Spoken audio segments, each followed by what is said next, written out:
Beleza, pessoal? Vamos aqui para mais uma aula, tá? Nessa aula aqui, vamos tratar aí do resistores com defeitos, tá? Análise de defeitos em resistores. Vamos compreender aí como que a malha ela vai se comportar aí, né? De acordo com o defeito que o resistor se apresenta aí, tá?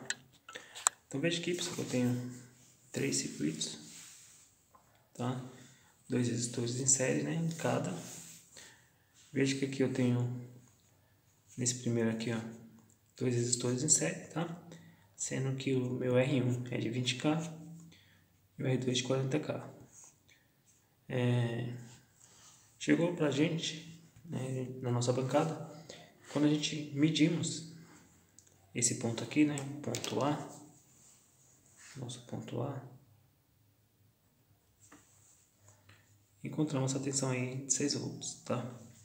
E nesse aqui, o ponto A, 3 volts. E nesse aqui medimos e encontramos 4 volts, ponto A. Bom, como já passamos pelos resistores e aprendemos a calcular as quedas de tensões neles, né, no circuito bom, saberíamos, pessoal, que aqui, né, usando a regrinha lá das proporções, R2 ele está valendo 2 vezes o valor do R1. E a gente somaria as proporções, pegava a fonte e ia dividir com essas proporções, que ia dar 2 volts, né? 2 volts por menor, 2 volts por maior, 4.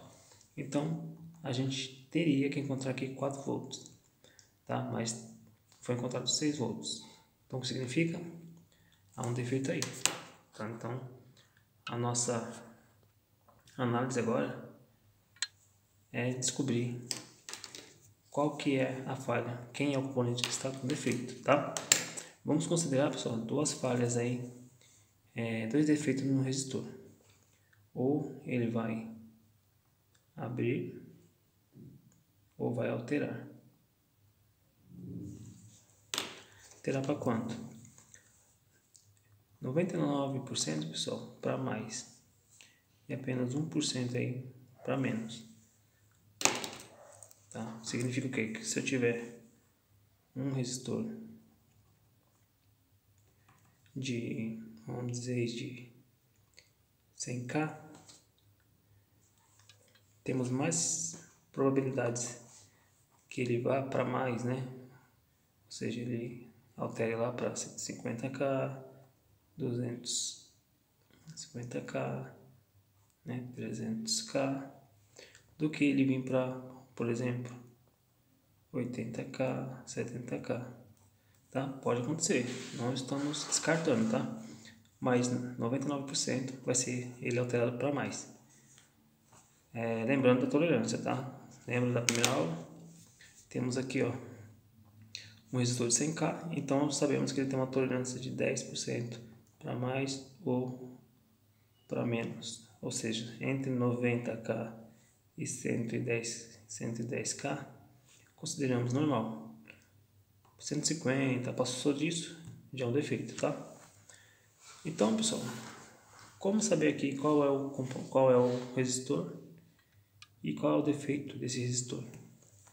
Bom, sabemos que aqui teríamos que ter 4 volts, tá? Mas, pessoal, a dica é o seguinte: não vamos fazer a comparação com o circuito bom, tá? Já sabemos que aqui teria 4 volts, pois agora temos 6 e alterou, né? Significa que alguma coisa que aconteceu e esse valor aqui alterou. Só que note que a gente tem toda a queda no ponto A, né? O ponto A está indicando a tensão. Agora a pergunta é: quem está recebendo esses 6 volts? R1 ou R2? Aí você vai lembrar da medição, né? Ponta preta no meu GND e a vermelha aqui no meu ponto A, eu estou medindo R2. Então, a queda que está apresentando aqui é exatamente de 6 volts, tá? Bom, quanto que R1 tem de queda de tensão?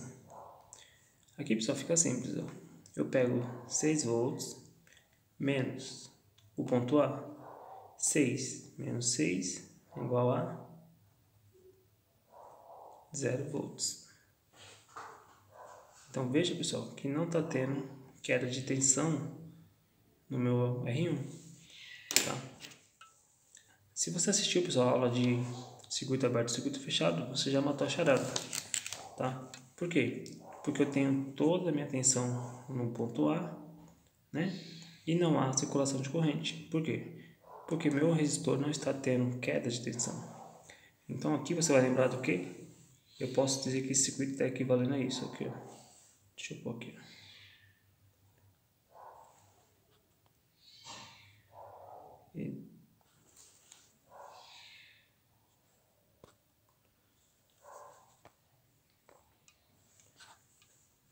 Ele está equivalendo a um resistor em série com uma chave aberta.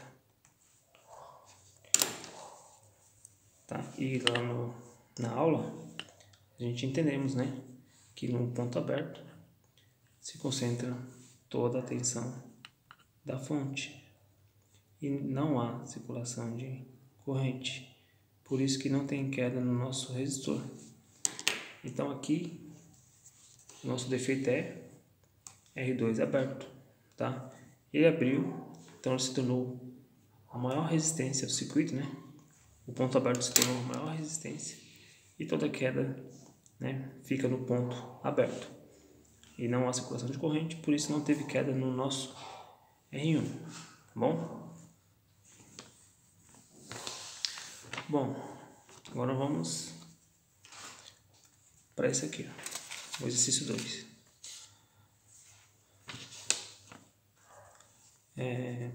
Temos dois resistores em série, tá? Mesmo circuito, R1 de 20K e R2 de 40K. Fomos medir aqui, pessoal, encontramos no ponto A 3 volts. Né? No circuito bom, encontraríamos 4 volts, com relação às proporções, tá? Beleza, como eu falei, né? Não vamos fazer essa comparação. Ao invés disso, vamos medir o circuito e ver quem está recebendo esses 3 volts. Aí, mais uma vez, ponta preta no meu GND e a vermelha no ponto A, tá? Quanto de queda que eu estou tendo aqui? 3 volts. Tá, se eu tenho 3 e a fonte é de 6, sobrou, né? 3 volts. Olha que interessante. Beleza. Então, se eu medir o meu GND e o ponto A, eu vou ter 3 volts e eu tenho uma resistência de 40K, né? E eu também encontrei 3 volts nesse R1, tá? Então, se aqui eu tenho uma resistência de 40K, significa que, ó, estão recebendo quedas iguais, tá? Então, eu posso garantir que esse resistor alterou seu valor para 40K, tá? Porque 40K e 40K são iguais, 6 dividido por 2, 3, né? Então, cada um recebe a queda adequada. Adequada não, a queda conforme a sua proporção, conforme o seu valor. Como são iguais, recebem 3 volts cada, tá? Então, R1 alterou seu valor para 40K. Ele se igualou, né? Se medimos aqui, encontramos 3, né? E temos como referência o nosso R2, ele é de 40K, então significa que o resistor de cima também ele tem o mesmo valor, né? Ou seja, ele foi para 40K, tá? Então, R1 alterado.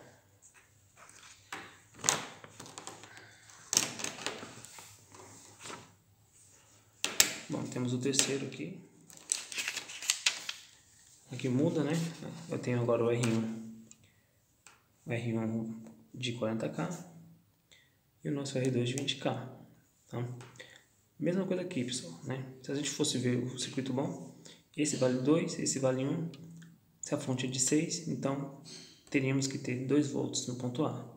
Só que temos aí aqui, ó, 4 volts.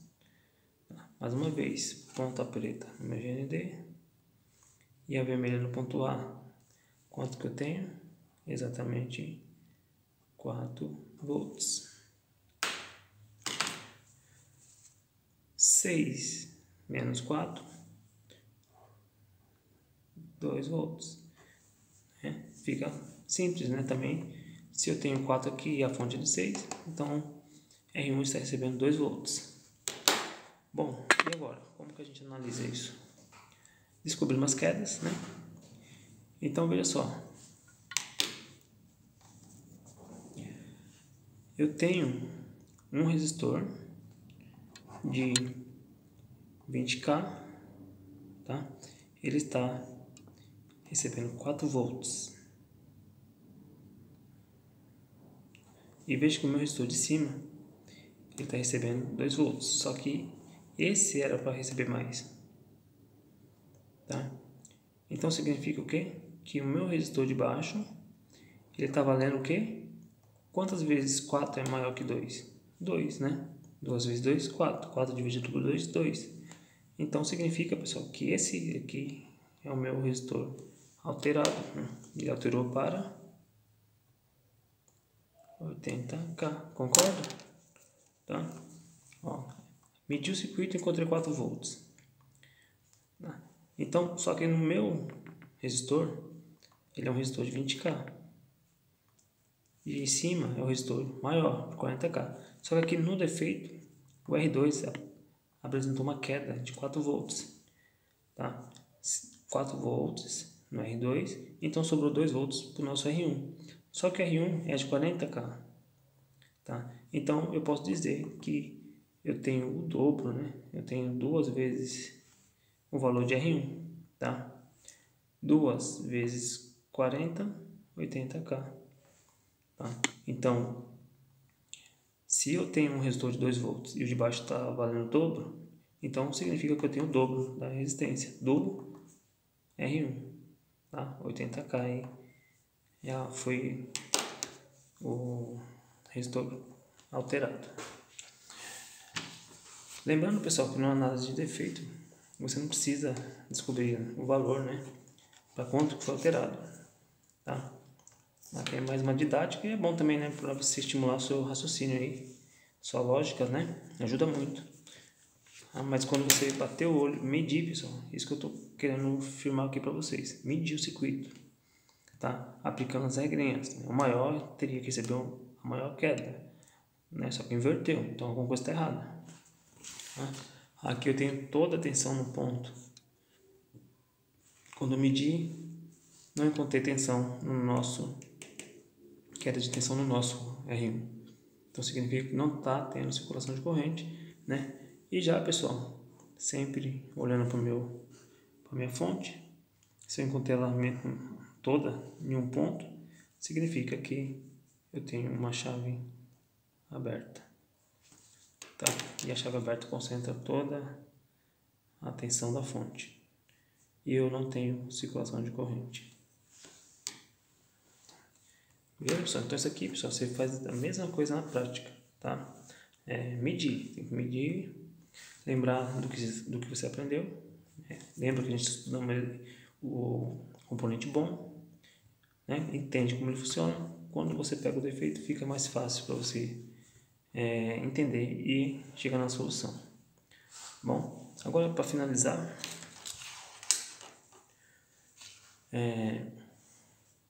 bom, lembrando, né, pessoal, que o ponto divisor aqui, ó, é o que vai alimentar uma parte do circuito, o CI. Então eu posso dizer que aqui, pessoal, o nosso CI, no caso, não ia funcionar. Por quê? Porque eu não tenho circulação de corrente. Tá? Porque o ponto está aberto, então não há circulação de corrente. Então eu não ia conseguir, ou no caso aqui, se fosse uma malha divisória da memória, a placa já não ia ligar. Tá? Aqui, pessoal, alterou o valor, né? Porém, seguindo a proporção, eu teria 4 volts. Só que eu tive o quê? Uma queda de 1 volts. Aqui eu posso dizer que o circuito funcionaria mal, né? Teria um mau funcionamento, mas chegaria a funcionar, tá? Mas é um defeito, né? Precisa de 4, foi para 3, né? Houve uma queda de tensão. Então, ele pode não trabalhar muito bem esse circuito devido a essa queda de tensão aí, tá? Já aqui, ó, eu teria que ter 2 volts, dobrou. Então aqui eu já poderia ter um probleminha de sobretensão, né? O que é sobretensão? É uma tensão maior do que aquela que é programada. Exemplo, se eu tenho aqui uma tensão padrão aí de funcionamento de 2 volts, uma tensão de trabalho de 2 volts, então está entrando 4, então dobrou, ou seja, ele elevou a tensão, então é uma sobretensão, tá? Então também é uma falha e também vai poder funcionar mal ou não funcionar, beleza, pessoal? Então dessa forma que a gente analisa resistores com defeito aí nas malhas. Quando a gente pegar aí de suspeitar de um resistor, só medir, tá bom, pessoal? Então sempre por causa de tensão, que alimenta a placa, multímetro, escala de 20 volts e sai medindo, beleza? Então, pessoal, espero que vocês tenham gostado aí, tá? Pratiquem. Qualquer coisa eu vejo aí se depois eu mando exercício, alguma coisa assim para vocês praticarem. Mas eu quero que vocês entendam aqui como foi feito, tá? É isso que vocês vão levar para a bancada de vocês, numa análise de defeito aí futura, tá bom? Então, pessoal, mais uma vez valeu, tá? Deus abençoe vocês e tenha aí ótimos estudos. Qualquer dúvida é só perguntar que a gente vai estar respondendo.